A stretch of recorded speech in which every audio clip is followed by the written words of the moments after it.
한국 사회의 노후 준비에 대해서 이제 얘기를 한참 나눴거든요. 근데 뭐 여러 가지가 있죠. 뭐 연금도 중요하고, 뭐 우리의 사고 방식도 중요하고, 또 제가 제일 강조했던 게 건강 문제이기도 하고. 그런데 부동산 섹션을 따로 뺐어요. 왜 그러냐 그러면 한국 가계에서 차지하는 부동산 비중이 너무 높아요. 지금 얼마 정도 통계적으로 된다고 하죠? 지금 정확히 가계자산의 한 79% 정도가 부동산. 거의 80% 육박하잖아요. 이것은 실로 대단히 이거 부동산을 안 다루고 한국의 자산 관리를 얘기한다는 것은 불가능한 거 아니에요? 근데 이것이 굉장히 현명한 판단이 필요해요, 우리가. 그래서 부동산 부분은 따로 하고, 실질적으로 이 부분이 부동산 부분을 어떻게 관리하냐에 따라서 한국 사회의 노후 준비, 이것도 바로 연결된다고 봐요. 사회 안정망의 문제이기도 하다고 봐요, 이게. 그러니까 우리가 바로 연금을 이렇게 매달 이렇게 투자를 해서, 그것도 불행하게도 대부분이 90%가 원금 보장형으로 저금리에 하에서 연금 보장을 하고 있는 게 대단히 아쉬운데, 그러다 보니까 한국 사람들이 부동산이 편하단 말이에요. 부동산으로 쏠림이 현상이 나오고 집값 많이 오르잖아요. 그래서 이 부분에 대해서 한번 얘기를 해보는 게 굉장히 중요한 것 같아요. 근데 이제 우리 이광수 의원은 내가 우연히 한번 그 레포트 쓴 걸 봤더니 좀 비관론자이시대, 한국 부동산에. 비관론자인데, 그것은, 아니, 그건 나는 원래부터 약간 그렇긴 했는데, 나보다 훨씬 비관론자야, 보면. 근데, 그러면 이제 이렇게 들으신 분들이 결론을 얘기하고 한다를 할 것 같으신데, 근데 이유가 있을 거 아니에요? 회장님, 근데 솔직히 말씀드리면 저는 비관론자는 아니고요. 비관론자는 아닙니까? 부동산을 투자의 관점으로 좀 봅니다. 그래서 예를 들면 제가 계속 뭐 사지 말라는 건 아니고요. 부동산 가격이 비싸지 않을 때, 그리고 적정한 규모의 자신의 자산에 맞춰서 사라. 회장님께서 말씀하신 게 지금 굉장히 심각한데요. 예를 들어서 최근에 부동산 가격이 오른 것도 사실이지만 그에 따라서 가계빚도 급증했거든요. 그래서 지금 가계빚이 거의 1,700조 원 정도 되는데요. 역사상 처음으로 GDP 규모를 넘어섰습니다. 1,900조가 넘어가고 있죠, 가계부채가. 네. 그러니까 그 정도로 사실은. 그러니까 요즘에는 어떠냐면 몇 달 지나면 더 올라가. 데이터가 바뀌어버려, 데이터가. 그래서 사람들이, 2천조 많은 분들이 육박하고 있죠. 빚을 일으켜서 집을 사고 있는데 그 지점에 대해서 저는 좀 우려하고 있다. 네, 그렇습니다. 작년도에 우리나라가 보면은 데이터를 보면 기업 부채가 100조. 근데 이제 전부 다 어려운 기업들이 많이 생겼다는 얘기죠. 기업이라는 것은 우리가 이제 뭐 삼성전자, LG전자를 말하는 것은 아니고, 근데 또 가계부채가 100조. 이렇게 특히 가계부채가 100조가 증가하면서 자영업자들이 참 어려우신 장면에서 하신 것도 있고, 집을 사기 위해서 혹은 뭐 주식을 하기 위해서 한 사람도 있다고 그러는데, 이제 이게 염려스럽다 이 말씀이시죠? 그렇습니다. 그러니까 특히 회장님 말씀하신 것처럼 가계자산에서 과도한 비중뿐만 아니라 그 구성 요소를 보면 빚의 비중이 훨씬 높다는 거죠. 근데 만약에 예를 들어서 부동산 가격이 조금이라도 하락하기 시작하면 빚은 안 깎아주지 않습니다. 그래서 자기 자산만 떨어지는 건데, 그럼 굉장히 이제 자산 구조의 불안정성이. 예를 들어 OECD 국가에서 부동산의 비중이 우리가 이제 선진국으로 간다고 그러는데, 선진국을 지향하는 거 아니에요? 그렇습니다. 그러면 선진국에서 이렇게 가계자산의 부동산 비중이 80%에 육박한 나라가 있습니까? 없습니다. 없죠. 네. 단연코 없고요. 그것은 우리 구조가 문제가 좀 있다는 얘기죠. 그렇습니다. 많은 분들이 부동산을 오히려 안전자산이라고 파악하거든요. 그래서 부동산이 많으면 난 안전하다고 생각하세요. 그러다 보니까 부동산을 더 사고 한 채 더 사고 뭐 이런 상황인 거죠. 지금 한국 집값이 올라가는 것은 어떤 실수요입니까? 투기 수요가 많다고 볼 수 있습니까? 그 지점에서 고려할 점은 실수요는 매년 항상 있었거든요. 갑자기 신혼부부가 증가하는 것도 아니고 인구가 증가한 건 아니기 때문에, 그래서 변동성을 일으키는 항상 투자 수요입니다. 투자 수요예요. 그래서 최근에 집값이 오른 건 금리가 떨어지면서 대출을 일으켜서 시장에 투자 목적으로 집을 살려는 사람들이 많았고요. 저희가 통계적으로 보면 2주택자 이상이 전국에 228만 명이 있습니다. 이 2주택자 중에서는 자식한테 주려고 집을 더 갖고 있는 사람은 없을까요? 그런 비중이 있을 수도 있는데 최근에는 보유세라든가 아니면 세금이 높아져서 대부분 양도를 많이 한 상황이고요. 네. 그럼에도 불구하고 이렇게 다주택자가 많은 건 투자 목적으로 사놓으신 분들이 되게 많은 거죠. 투자 목적으로. 네, 그것은 주택의 수요가 있다는 얘기 아니에요? 그렇습니다. 투자 수요가. 예. 네, 또 투기 수요도 들어가 있고. 그렇습니다. 근데 그걸 촉발한 게 저금리입니까? 그렇지 않으면 사회적으로 환경이라고 했지. 저금 영향이 아무래도 크겠죠. 그렇죠. 첫 번째는. 맞습니다. 회장님 말씀하신 것처럼 저금리가 어떤 트리거 역할을 했고요. 두 번째는 불안 요소. 자꾸 사람들이 집 부족하다, 서울로 사람들 모인다.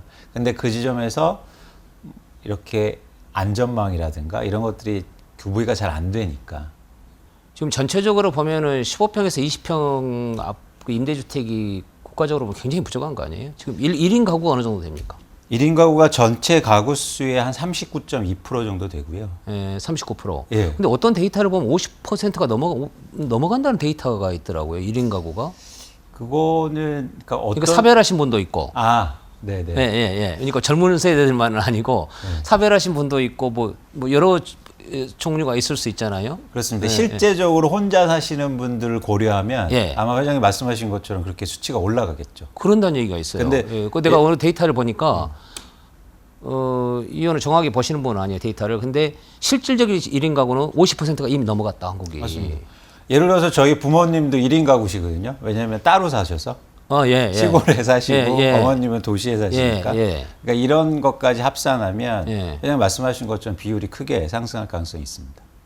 그러니까 그 부분의 수요, 1인 가구의 그러니까 약간 우리가 웨스터나이즈 되고 있잖아요. 그 부분의 수요를 이제 못 따라간 측면도 좀 있어요, 사실은요. 그렇습니다. 그만큼 그런 수요가 증가하고 있는데 공급이 그만큼 원활하게 안 되는 원활하지 거죠. 않았다. 네.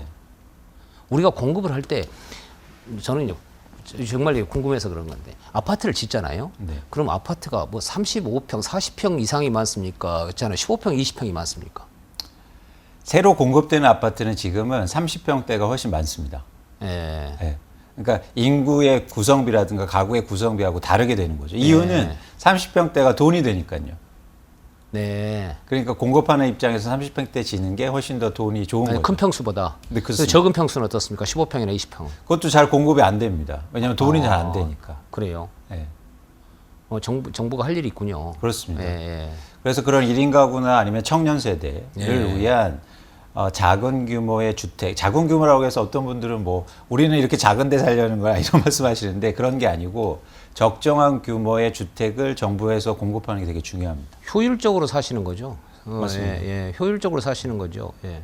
근데 지금 1인 가구에서도 그런 30평짜리 아파트를 선호하는데요. 네. 이유는 뭐냐면 자기가 필요해서가 아니고 30평대 아파트가 가격이 오를 거다.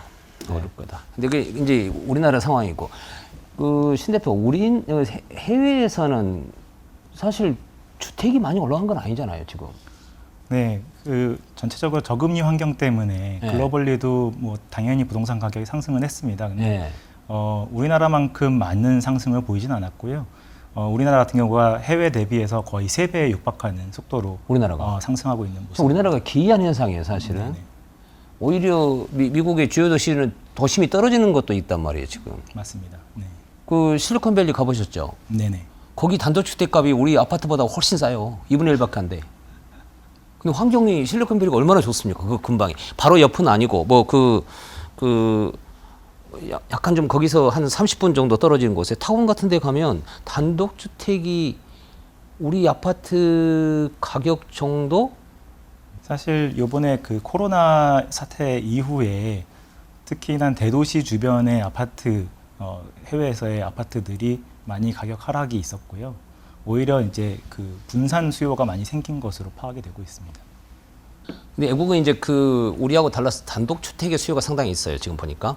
바닷가, 뭐 이런데 단독주택 수요는 좀 생긴 것 같아요. 그쪽은 생겼는데 아파트는 그렇게 많이 올라가는 것 같지는 않은데 오히려 더 분산돼 버리고 있는 것 같은데 지금 보니까 참 우리나라가 이게 이제 저금리라고 그래서 아파트에 몰리는 현상이 있는데 그리고 지금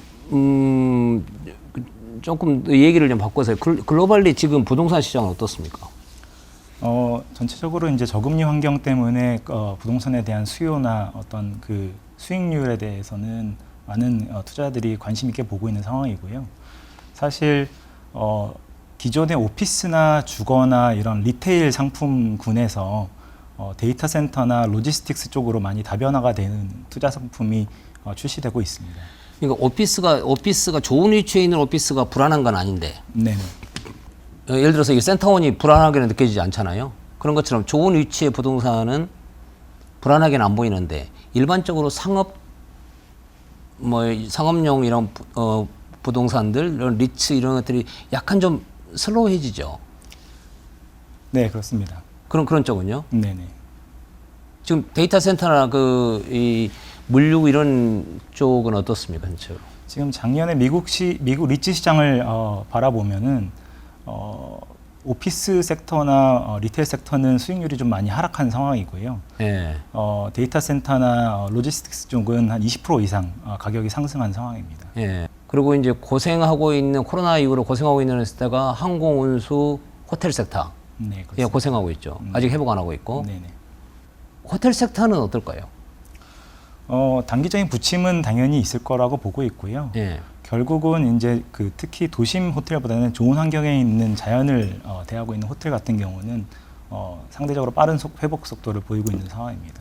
나는 이제 비즈니스 할 때 퀄리티를 굉장히 중요하게 보는 사람이에요. 그러니까 부동산에서는 첫 번째도 위치, 두 번째도 위치, 세 번째도 위치다.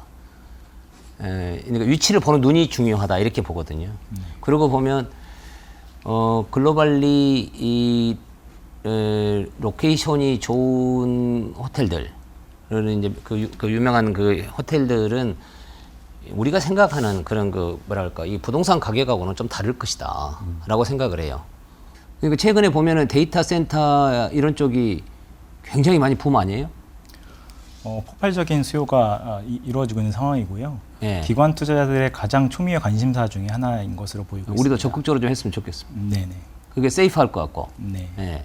그 지역적으로는 지금 미국도 있고 베트남도 있고 뭐 인도도 있고 그러잖아요. 우리가 좀 이렇게 보는 데가. 네네. 근데 전체적으로 제일 유명한 그 지역이 어느 쪽으로 보입니까? 저희가 보기에는 미국 시장이 가장 유망한 것으로 보이고 있습니다. 네. 네. 미국 시장이 네. 그래도 안전하고. 네네. 베트남 시장은 어떻습니까? 중국 시장이. 베트남 시장도 성장에 대해서 베팅하기에는 좋은 시장 중에 하나일 것으로 보이고 있습니다만은 예. 상대적으로 이제 속도가 조금 속도가. 늦지 않나 싶습니다. 네. 중국 부동산의 버블을 얘기하는 사람들은 어떻게 보세요? 중국 시장 같은 경우는 워낙 수요도 많고 공급도 많은 시장입니다만은 장기적으로 봤을 때 꾸준한 시장 중에 하나이고 시장 규모 자체가 워낙 크기 때문에 안정적인 시장 중에 하나일 것으로. 그러니까 글로벌 GDP로 보면 중국이 한 17, 80% 차지하고 미국이 한 25% 이렇게 그 전후를 이제 차지한단 말이에요. 근데 지금 그렇게 놓고 봤을 때 중국의 대표적인 도시는 비싼 건 아니에요. 네, 지금 부동산 가격이 이렇게 주택 가격으로 보면은 우리나라 주택 가격 정도 되는 것 같아요. 거기가. 근데 나는 구매력으로 보면 이미 중국이 글로벌리 구매력으로 보면 이제 1등 아닙니까? 그렇게 보면은 중국 부동산이 그렇게 아주 비싼 거 왜 그러냐 그러면 10년 금리가 3%가 넘어가거든요. 그리고 중국이 가면서 중간중간 이렇게 긴축이라기보다 약간 이렇게 잡는 느낌이 있어요. 지금도 그래요. 그래서 증권시장도 약간 슬로우한 것도 있고, 그래서 그런 부분에 있어서 이 부동산 시장이 그 쏠림을 대단히 막으려고 하는 경향이 있어요. 그래서 금리가 아직은 글로벌이 높잖아요. 높아서 일부 성에 가면 버블이 보이는데 우리가 신문에서 보면 중국 부동산이 큰일이다 그런 얘기 하잖아요. 근데 그 정도까지는 아니고 도시화가 아직 진행이 안 된 거예요. 네, 다시 상하이 같으면 다시 개발이 돼야 되고 이제 그런 과정을 거치면서 버블이 형성되는 거지. 상하이 가보면 뉴욕에 비하면 너무 건물이 낮잖아요. 네.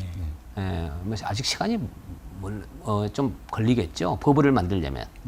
근데 경제 체력이 그만큼 되냐 문제니까 그러면서 이제 천천히 이렇게 부침을 하면서 되겠죠. 근데 흐름은 나쁘지 않고 베트남도 가보면 역동적이에요. 네.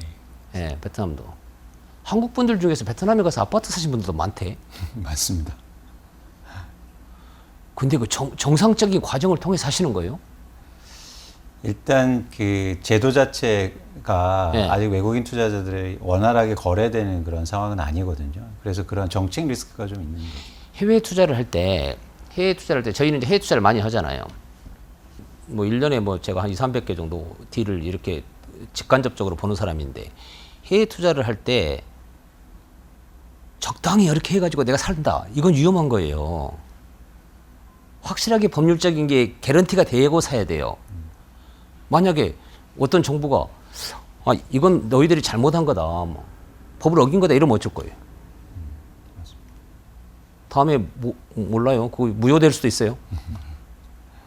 그래서 그런 것을 해외 투자를 하실 때는 확실하게 법적인 것을 절대로 유기하지 마시라. 한국에서도 마찬가지고 유기하지 마시라.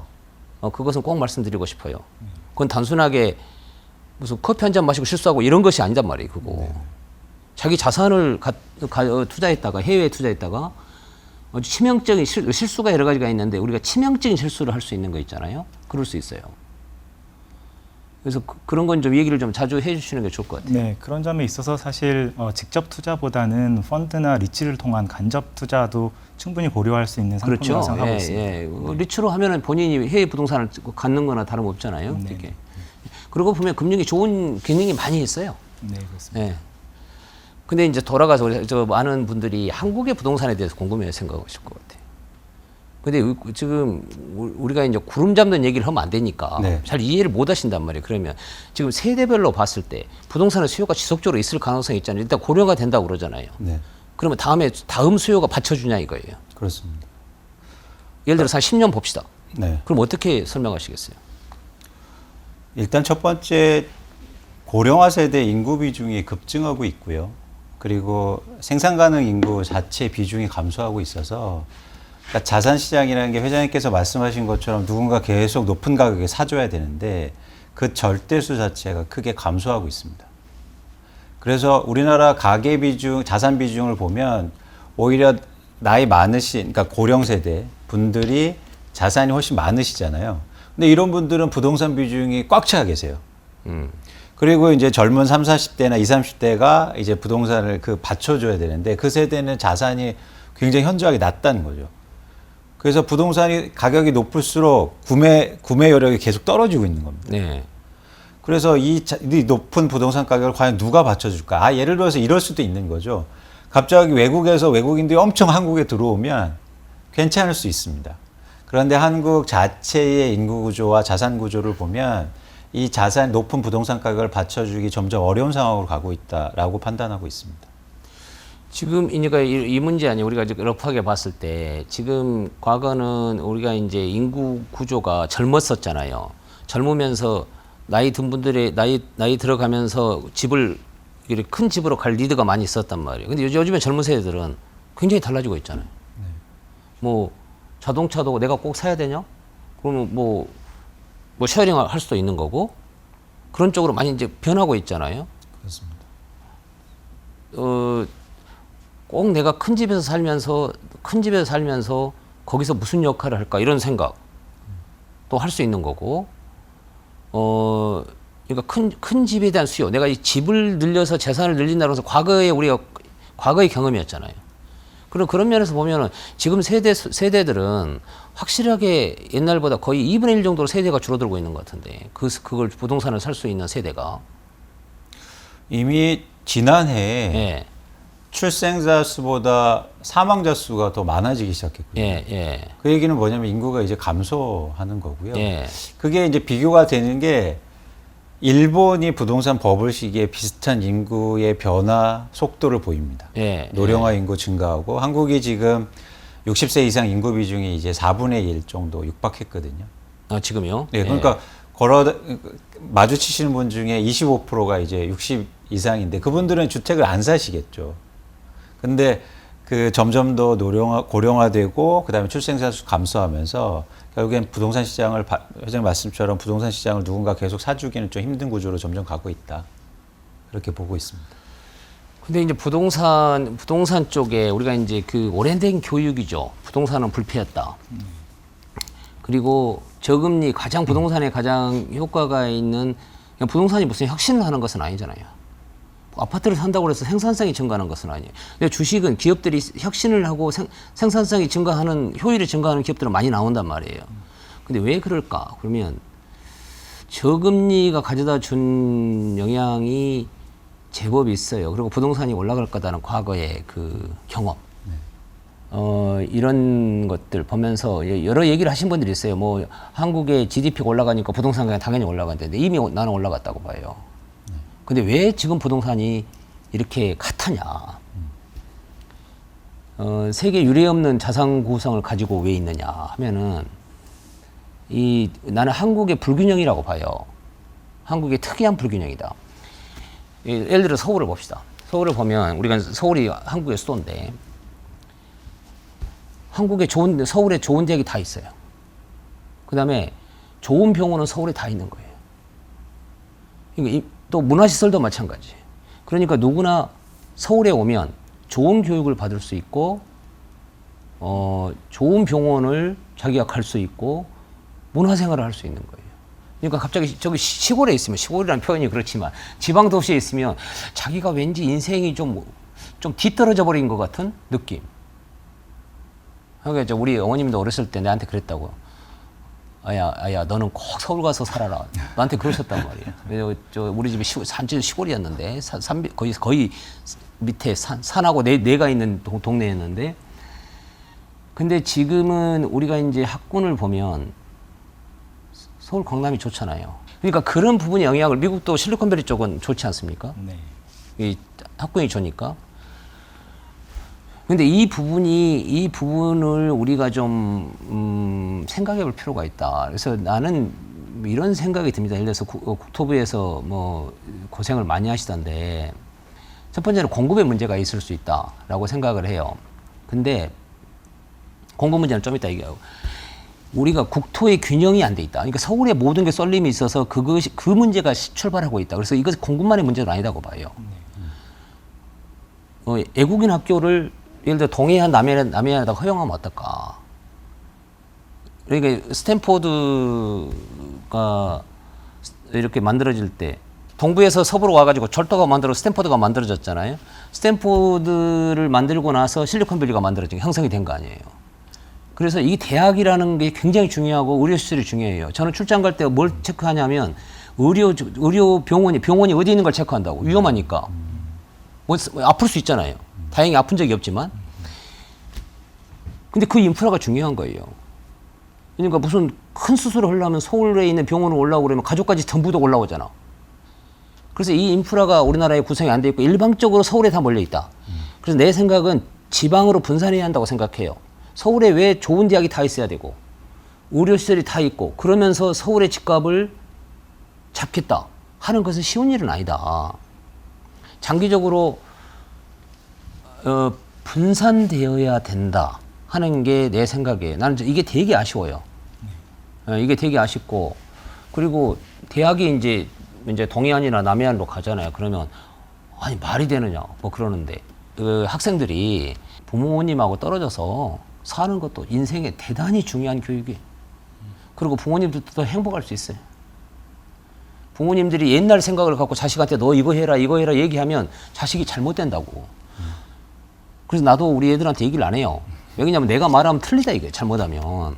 그래서 나하고 의견이 다르면 내가 잘못됐나? 나 이것부터 생각을 해요.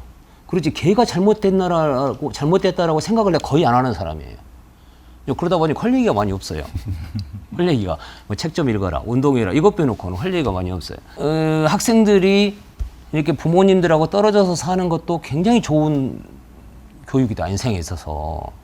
그게 사랑이다. 그게 자기 삶을 살게 하는 준비를 해주는 거. 그래서 대학이 좀 내려가고 의료시설 내려가고 그러면 어떻게 할까? 사실 지금 말씀 주셨습니다만은 이제 강남이 어떻게 성장했나를 보면 그 답이 있는 것 같습니다. 그렇죠. 예전에 강북에 몰려있던 인프라들을 강남으로 옮기면서 예. 강남이 발전을 했거든요. 그런 것들을 다시 한번 이뤄내야 될 때인가 아닌가 싶습니다. 나는 그 학교나 병원 타운이 있잖아요. 미국 가면은 학교를 중심으로 해서 타운이 형성되고 미국을 또 병원을 중심으로 해서 그 메이오 같은 데는 미네소타에 있잖아요. 그 메이오 병원 때문에 타운이 형성되잖아요. 환자들이 많이 오고 밖에서 오니까. 다 거기 사시는 분들이 전부 다 하이클래스고. 근데 우리는 그런 서울 집중 현상이 있다는 거에서 이것을 우리가 해소해야 되는 문제. 또 하나는 공급 측면에서 우리가 좀 발상의 전환이 필요하다고 생각해요. 예를 들어서 이제 서울이 밀집이에요. 그러니까 이제 공원을 자꾸 생각하시는데 제 생각에는 한국의 긴급성을 생각하면 용산에다가 약간 고층에 15평, 20평 아파트를 지으면 어떨까? 임대 아파트를.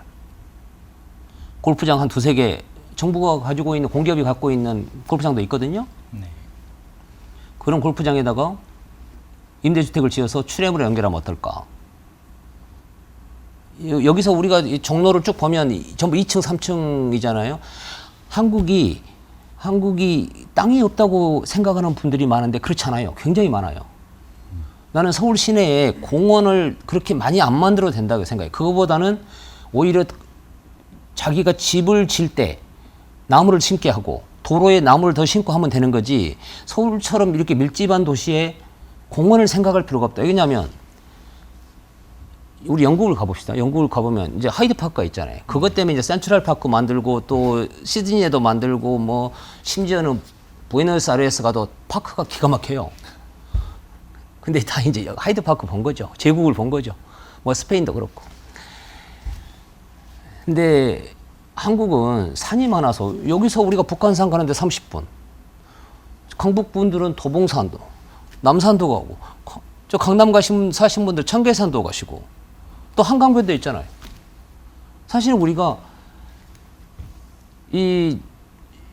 그런 녹지를 볼 수 있는 공간은 한국이 적은 게 아니에요. 단지 도로에 나무가 적어요. 도로에. 그러면 녹지는 형성되는 거지 왜 공원을 해가지고 그렇게 할까? 거기다 보다는 이 주거 문제, 긴급한 주거 문제, 임대주택을 짓는 게 좋지 않을까요?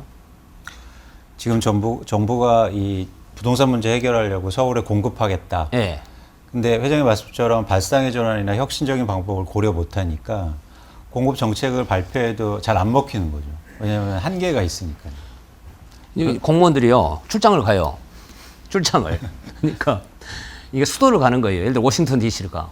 그 다음에 모스크바를 가봐. 예를 들어서 뭐 심지어는 뭐 이제 베이징을 가보고 또 남미를 가고 이제 부에노스아이레스 이런 데 가보잖아요. 다 낮아요. 옛날 도시잖아. 옛날 도시는 다 낮고 보존 도시야. 그러니까 그걸 보고 와서 수도는 이렇게 고층 빌딩이 있는 게 아니다. 이런 고정관념이 좀 있으셔야 할까. 또 하나는 젠트리피케이션인데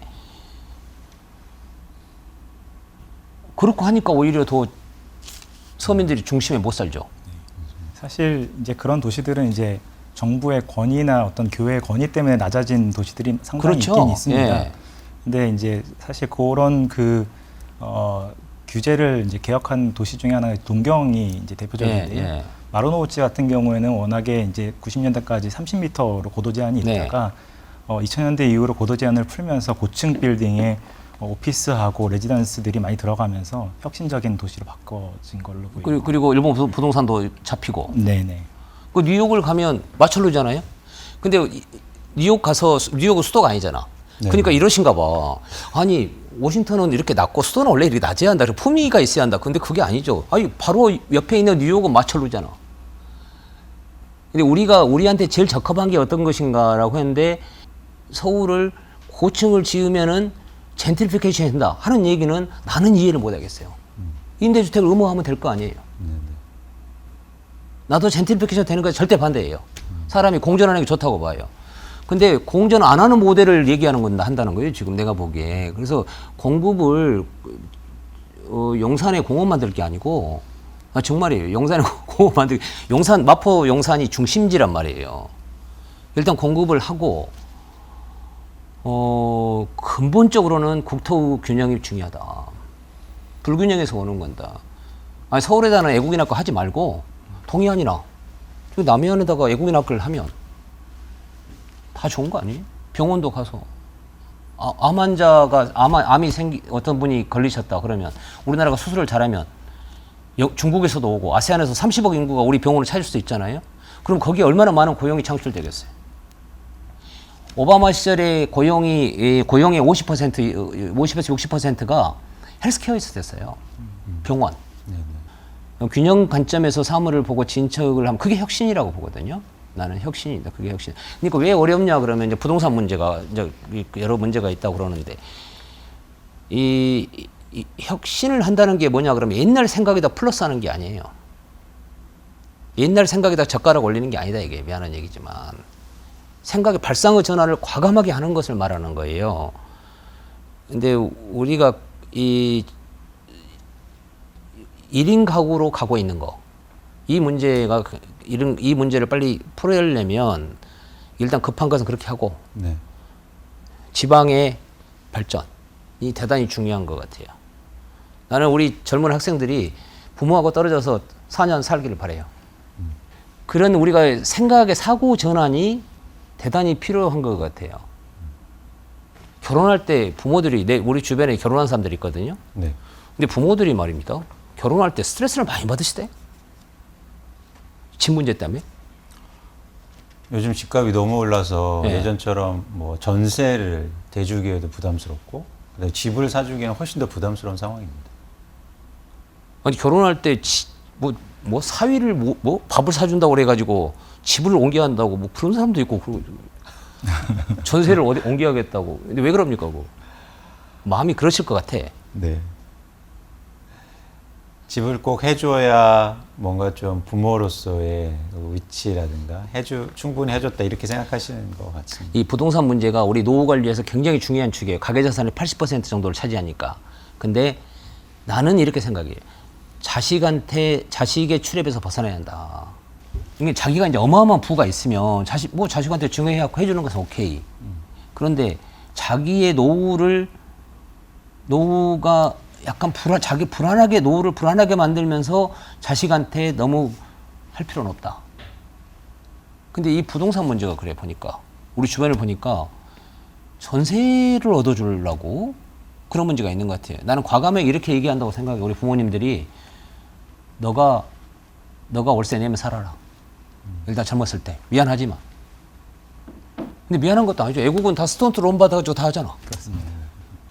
그런 어떤 새로운 부동산의 접근 측면에서 제가 굉장히 재밌는 회장님 예전에 쓰신 책에서 제가 이 문구를 좀 가져왔는데요. 저는 사실 이 문구를 저 대리 시절 때 읽었습니다. 기억나실지 모르겠지만 길거리에서 시간을 보내지 말고 직장과 가까운 곳에 집을 얻어라. 맞아요. 그 시간을 자신의 미래를 준비하는 데 쓰는 게 장기적으로 보면 훨씬 유익하다. 사실 이게 전 두 가지 측면에서 굉장히 의미가 있다고 생각하는데요. 첫 번째는 부동산을 어떤 목적이 아니라 수단으로 생각하시는 거죠. 근데 지금은 많은 분들이 부동산을 목적으로 내 집 하나 있는 게 인생의 목표처럼 그렇게 러시하고 있는데 이 부분에 대한 문제 제기고요. 두 번째는 부동산을 다른 관점에서 보시는 거죠. 왜냐하면 이때가 2007년도였는데요. 이때 7년도에는 어떤 부동산을 좋아하셨냐면 회사 근처에 집 얻으라고 그러면 다 웃었어요. 아이고 회사 나가기도 싫은데 집도 근처야? 이러면서. 그래서 이렇게 직주 근접을 얘기하신 거예요. 근데 지금의 부동산 트렌드거든요. 이게 직주 근접이. 이렇게 부동산을 새롭게 보시고 어쩌면 부동산을 수단으로 생각하시는 게 사실 저는 굉장히 인사이트가 있었던 말씀이라고 생각합니다. 나는 집이 한 채예요. 우리 부모님께서 돌아가신데 시골에 있는 거 빼고 딱 집은 한 채예요. 집은 한 채인데 부동산을 가지고 하니까 집을 가지고 투자하고 이러진 않았어요. 회사가 빌딩을 사고 이제 이런 일은 했지만 근데 또 하나는 아파트를 사가지고 하는 펀드를 못 만들겠어요. 우리가 투기를 저장하면 안 된다. 아파트를 사서 펀드를 만들면 돈을 벌 것 같아, 동가는. 근데 이 일을 미래에서 시하면 안 된다. 단지 부동산 펀드를 만들 때 주택을 공급하는 것은 해라. 공급하면 좋은 거니까. 나는 공급은 좋은 거라고 생각해요. 많은 사람한테 기회를 주는 거니까. 근데 현재 있는 것을 사서 거기서 매매 차익을 누리거나 하지는 마라, 회사가. 이것은 미래에서 철학에 맞지 않는다. 금융회사가 거기까지 가는 것은 너무 탐욕스럽다. 그 개인들이 알아서 판단하신 문제고. 근데 이제 그때 제가 이제 말씀드린 것은 뭐냐면 제가 이제 부동산 로케이션 문제, 그다음에 이제 그 말씀 드린 거 아니에요? 자기 직장 가까운데. 생각해 보세요. 예를 들어서 한 2시간 이상을 올 때 출퇴근해. 1시간 반에 2시간. 또 갈 때도 그래. 근데 그 시간에 자기 개발을 하면 자기가 어마어마한 성공을 할 수 있거든요. 나는 그 시간을 아깝다는 거야. 그러니까 그 코스트가 아무리 비싸도 자기 미래를 생각하면 그거 너무 아쉬운 시간이라는 거예요. 나는 친구들하고 같이 술을 먹고, 술도 적당히 날마다 먹으면 안 되지. 뭐 이따가 뭐 1년에 한 달에 한두 번, 두세 번 먹고, 혹은 여행을 같이 다니고 얘기를 하고 날을 세우고 하는 건 나 정말 찬성이에요. 그것도 인생이다 이거예요. 그런데 길가에다가 시간을 뿌리는 것은 너무 아까워요. 그래서 제 말씀이 아까 내가 마포 용산이 중심이라고 얘기했잖아요. 근데 일관된 생각이에요. 우리가 15평에서 20평짜리 아파트를 많이 만들어야 한다, 도심에. 그게 대단히 중요한 일이 된다. 그래야 한국 사람들이 그 시간을 잘 활용해서 똑똑해진다는 게 내 생각이에요. 이건 부동산이 가격이 올라가냐 안 하냐 문제가 아니고 한국 사람들을 똑똑하게 만들고 자기 생활을 하게 만들고 자기 생각을 갖게 만든다는 거예요. 근데 차 안에서 왔다 갔다 하면서 이렇게 하는 시간이 하루 이틀도 아니고 이게 참 불행한 거다라고 생각이 들어요. 그래서 이런 수요는 앞으로 많이 있을 수밖에 없어요. 이런 수요는 많이 있을 수밖에 없다고 생각해요. 그래서 그런 관점에서 얘기한 거예요. 그건. 네. 그래서 저는 다시 이제 강조해서 말씀드리는 게 많은 분들이 부동산을 이런 시각으로 보셨으면 좋겠다는 거죠. 네. 네, 그래서 뭐 부동산을 돈을 벌거나 또 남한테 비싸게 팔기 위해서 하는 것보다, 그리고 과도하게 빚을 일으키는 것보다 이렇게 부동산을 자기 개발 그리고 나의 성장의 어떤 도구로 바라보면 부동산에 대한 시각도 좀 달라지지 않을까 생각합니다. 그러니까 이런 얘기가 있어요. 그러니까 우리가 뭐 그 패드에 반하지 마라 이런 얘기 있잖아요. 미국에서 무슨 그 투자 의사 결정을 할 때. 근데 중국도 마찬가지예요. 정부에 저항하지 마라. 근데 한국도 지금 제 느낌은 굉장히 강해요. 근데 이런 흐름은 여기서 뒤로 후퇴하기가 힘들어요. 왜냐하면 이미 부의 양극화가 돼 있어가지고 이 부분에서 세금을 감면된다든가 나는 이런 것은 어렵다고 봐요. 이미 한국은 그 길을 가고 있다 이렇게 생각을 하고. 그런데 부동산을 하신 분들이 난 부동산은 올라가기만 하고 세금의 부담은 신경 안 쓰시고 하는 것은 굉장히 위험하신 거다. 그 말씀 드리고 싶어요. 예를 들어서 보유세가 2%잖아요. 네. 그러면 10년이면 20%인데 사실은 이거 복리로 따지면 이거 이자를 뭐 이렇게 따지고 하면은 예를 들어서 한 5%쯤 됐다. 근데 좋은 주식 사놓으면 10년에 좋은 주식 사놓으면 3배 오를 수도 있고 2배 오를 수도 있고 그런 거 아니에요? 왜 부동산에 투자를 합니까? 이건 과거의 얘기라는 거예요. 세계에서 제일 비싼 아파트를 가지고 우리가 올라가냐 안 올라가냐 이 얘기를 하고 있다는 거예요, 지금. 정부가 정책을 바꾸면 잡힐 걸. 지방에 대학교 몇 개만 보내고 갈지 모르지만 병원 정보 몇 개 중간중간에 보내고 외국인 학교 한 20개만 만들면 제가 볼 때 잡혀요. 그럼 싸게 공급을 해서 부동산을 잡아주는 게 어떤 거하고 똑같냐면 과도한 부동산의 상승을 잡아주는 게 사실은 이 복지하고 관련이 있어요. 노후 대비. 그래서 저는 이 재산이 상당히 있으신 분들도 제가 이제 부동산을 안 하시는 게 좋겠습니다 이렇게 말씀드리면 기분 나쁘실지 모르는데 그러지 마시고 내가 자산 배분을 바꿔야겠다 이 말씀을 드리고 싶어요. 자산 배분을 제가 2018년 하반기부터 상당히 강하게 얘기를 하고 있거든요. 올라가는 것은 신경 쓰지 마라. 근데 그쪽에 자산 배분이 높으신 분들이 자기 자신을 위해서 한 번 정도는 이 자산 배분에 대해서 부동산에 치중된 자산 배분에 대해서 생각을 한번 해보실 필요가 있지 않으신가 하는 생각이 요즘에 상당히 강하게 들어요. 저는 주택에 투자를 않고 그래도 어느 정도 성공한 사람 아니에요? 주식시장에서 근데 그 다음 섹션에서 그 얘기 하려고 그래요. 주식을 어떻게 하면 된다. 근데 우리는 금융 지식이 부족해요. 한국에. 적어도 자기가 살아가는 방법에 대해서는 기본 지식은 가르쳐 줘야 한다. 근데 20대 때 안 가르쳐 주니까 잘 몰라요. 그리고 이제 집에서 또 부동산도 가르쳐 주는 것도 아니에요, 대학에서. 그건 어디서 배운 거냐, 그러면. 집에서 아버지, 어머니한테 배운 거야, 그거. 네, 맞습니다. 그러니까 금융 지식이 없는 거예요. 근데 이것이 우리가 참 아쉬워요. 그러니까 사회에서 이렇게 우리가 젊은 세대가 받아들이는 데서 부동산 문제, 제가 결혼하면 당장 살아야 될 문제, 이런 문제에서 현실적인 문제니까 갈등을 켰죠. 우리가 쿨하게 보면 정부의 부동산 조치는 굉장히 강한 거예요. 네, 굉장히 강한 거, 역사적으로 강한 거예요, 이거. 그렇습니다. 근데 너무 이걸 받아들이는 사회가 너무 이것을, 저는 이제 그냥 쿨하게 보려고 그래요. 이건 굉장히 강한 조치인데 아직 못 받아들이고 있구나. 근데 저금리 때문에 그럴까? 그게 아니고 우리의 이 멘탈리티예요. 경험이에요, 경험. 그러니까 지금 한 40대, 50대가 이렇게 이 적립식으로 돈을 넣어가지고 주식에서도 이렇게 돈을 많이 벌었다는 경험이 있으면 그럴 건데 대학부터 안 가르쳤다니까. 그래서 대학 교육이 혁신이 돼야 할 것 같아. 이렇게 자본시장에 또 글로벌 시장에 투자를 분산해가지고 이렇게 돈을 벌 수 있는 것이 있다. 근데 실제로 이 교육과 경험이 굉장히 중요한데 미국 같은 경우에도 401k라고 해서 연금자산 강제로 주식 투자를 하게 하고 그렇게 되면 기업에 돈이 들어와서 기업이 돈이 벌고 주가가 오르면서 가게들의 부가 엄청나게 증가하거든요. 그렇게 되니까 소비도 더 확대되고 그래서 사회가 선순환 구조로 네. 가는 거죠. 그런데 한국은 예를 들어서 부동산 가격이 오른다고 그래서 선순환 구조로 가지 못하고 있습니다.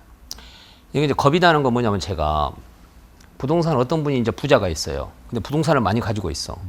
그럼 옛날에는 부자라고 그랬어, 그것을. 근데 갑자기 부자가 안 된 거야. 시간이 지나 10년 뒤에. 나는 그럴 수 있다고 생각해요. 부동산을 가지고 있어서 부자가 아닐 수 있다 이거예요. 근데 지금은 다 부자라고 그러잖아요. 나는 그 리스크가 상당히 증가하고 있다. 어느 때보다 증가하고 있다. 그래서 부동산을 많이 가지신 분들이 자산 배분을 하실 필요가 있다. 지금이 굉장히 좋은 시기일 수도 있다. 이 말씀을 드리고 싶어요. 너무 부동산을 너무 이렇게 굉장히 로지하게 본다 그럴까요? 너무 낙관적으로 보지 마라. 그 말씀을 올리고 싶어요. 그보다는 안정적인 뭐 데이터 센터나 그다음에 그 물류센터 그런 상품의 일들을 하는 상품이 훨씬 더 안정적일 수가 있다. 세금이 내려올 확률은 저는 많이 없다고 생각해요. 왜냐하면 부양국가 이미 진행돼서 그리고 저금리가 주는 부동산 시장의 영향은 이미 거의 준 것 같아요. 제 생각에. 저금리가 주는 영향은 사실은 우리가 이 자본시장을 좋게 본 게 제가 이 저금리를 봤거든요. 그래서 대우증권을 인수한 거고. 대우증권 인수를 한 게 아니라니까. 자본시장에 베팅한 거라니까. 자본시장에. 근데 그 대신 분산을 한다. 장기적으로 본다. 이것에 베팅한 거예요. 근데 여기서 한국 부동산에 저한테 엘로케이션을 해서 뱃을 하라. 투자를 하라. 그러면 저는 못 하겠어요. 제 개인적인 의견은 그래요. 참고는 하시기 바랍니다. 네, 고맙습니다.